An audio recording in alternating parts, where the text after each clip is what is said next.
नमस्कार। आज हामी एक युगौंदेखि उठिरहेको प्रश्नलाई सजीव बहसमा ल्याउँदैछौँ। के ईश्वरको अस्तित्व छ? यो बहस विज्ञान र आध्यात्म, बुद्धि र श्रद्धा, दृष्टिकोण र अनुभूतिको पनि द्वन्द्व हो। ईश्वर भनेको मानव मनले बनाएको एउटा संकल्पना हो, डर र अज्ञानताबाट जन्मिएको। जब हामीले आकाशमा बिजुली देख्यौं, बाढी आयो, भूकम्प गयो, हामीले त्यहाँ कुनै शक्ति देख्यौं, त्यो शक्ति नै ईश्वर बन्यो।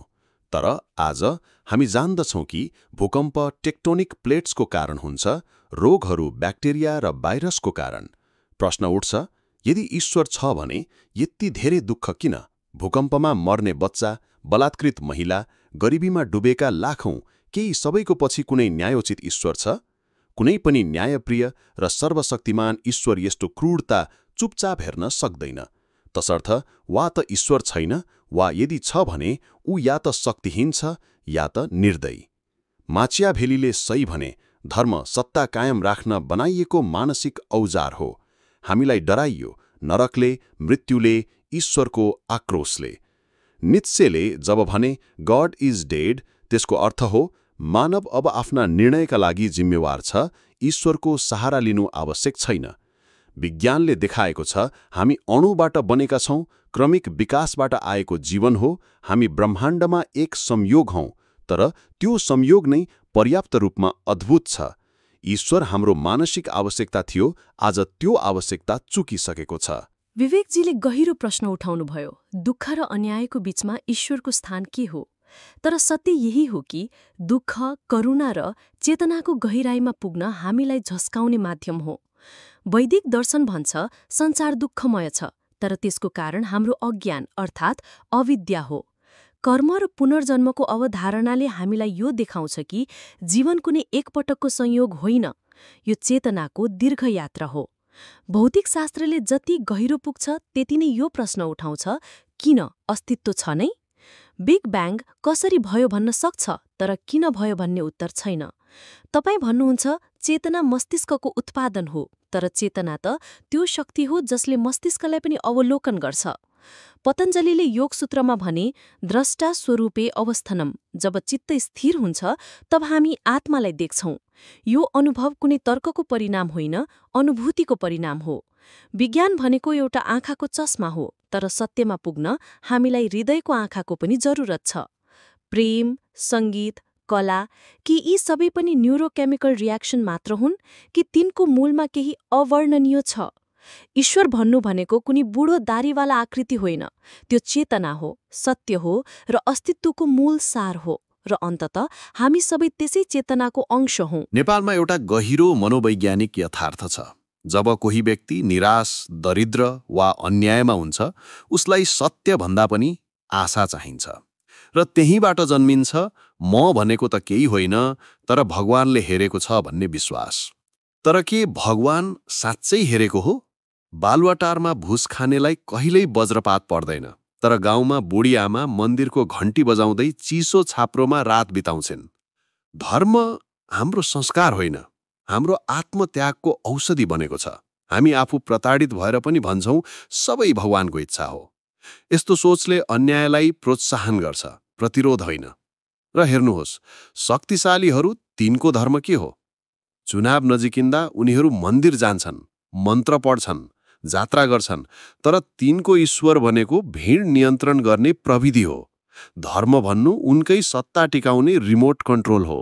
यही कारण हो धेरै नेपालीहरू सोच्न थाल्ने बित्तिकै तर्साइन्छ नरक जाला, कुल नाश होला, किनकि उनीहरूलाई कहिले पनि तर्कको भाषा होइन, डरको भाषा सिकाइएको हो।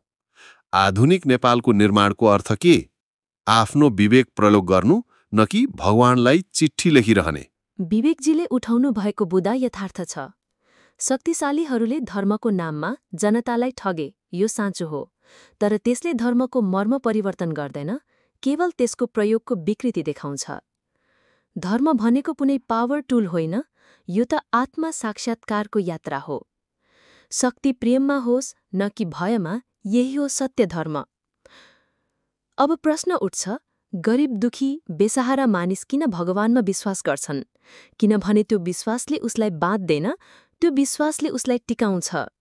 उहाँले भन्नुभयो, बालुवाटारका अपराधीहरू बाँचिरहेका छन्, मन्दिरको भक्त दुखी छन्। तर यो संसार कर्म अनुसार मात्र होइन, माया अनुसार पनि चल्छ। कहिलेकाहीँ पीडा नै मार्ग बन्छ, ज्ञान, सहनशीलता र आत्म-अनुशासनको।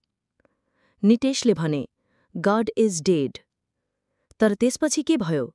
मानवले आफैलाई ईश्वर बनायो, अनि फेरि पनि झन धेरै युद्ध, झन धेरै हिंसा भयो। साँचो अध्यात्म त आत्मा शक्तिशाली बनाउने हो, यस्तो शक्तिशाली कि ऊ अन्यायको सामना गर्न सक्दछ, तर मनमा घृणा बिना। ब्रह्माण्डको सुरुवात बिग ब्याङबाट भयो, करिब 13.8 अर्ब वर्ष अघि। त्यो एक अत्यधिक घनत्व भएको सिङ्ग्युलारिटी थियो, जुन एकैचोटि फटेर फैलिन थाल्यो। आज हामी छौँ तारा, ग्रह, ग्यालेक्सीहरू र जीवनको यो अद्भुत विकास।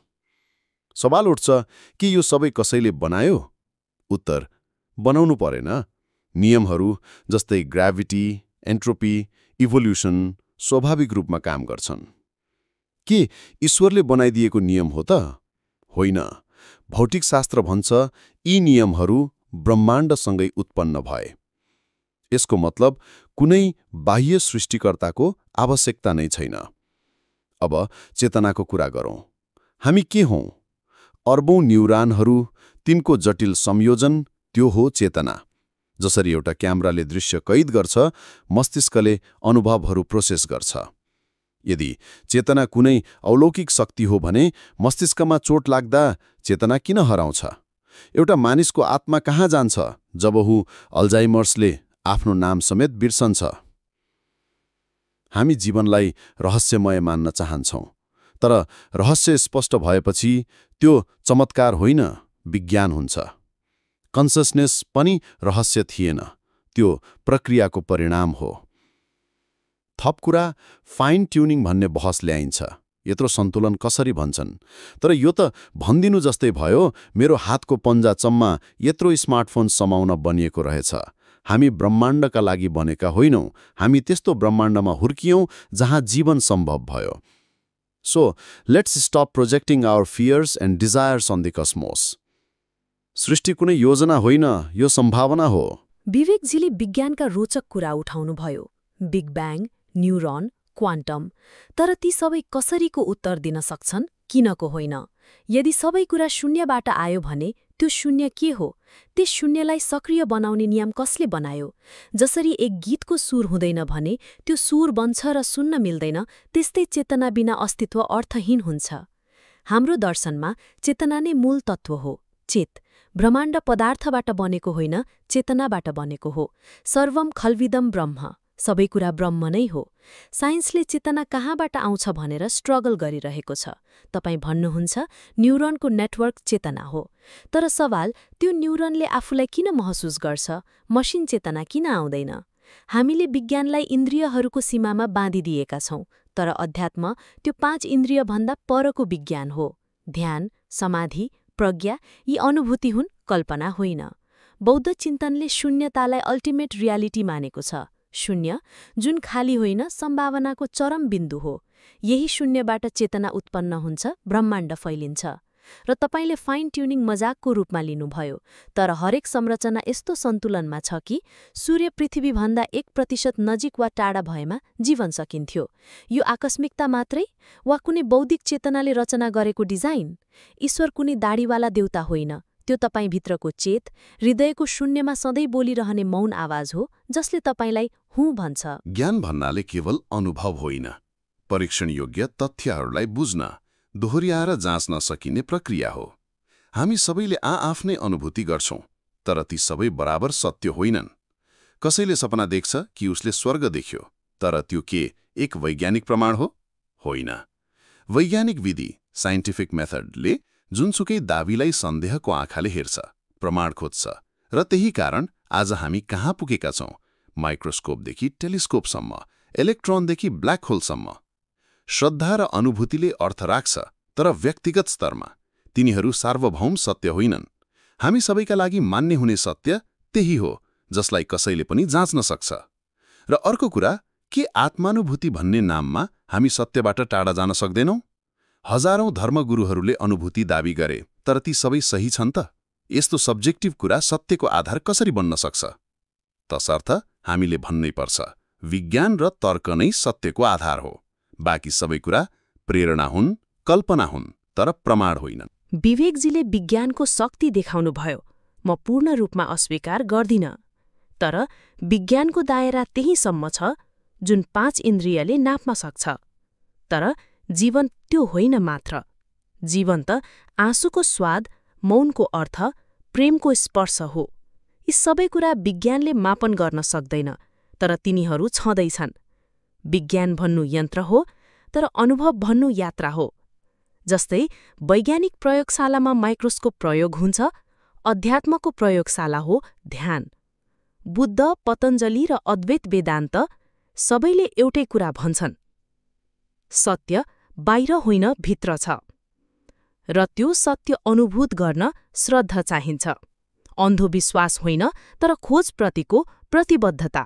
ईश्वर मानव मस्तिष्कको एउटा रचनात्मक आविष्कार हो, डर, आशा र अज्ञातको प्रतिक्रिया स्वरूप।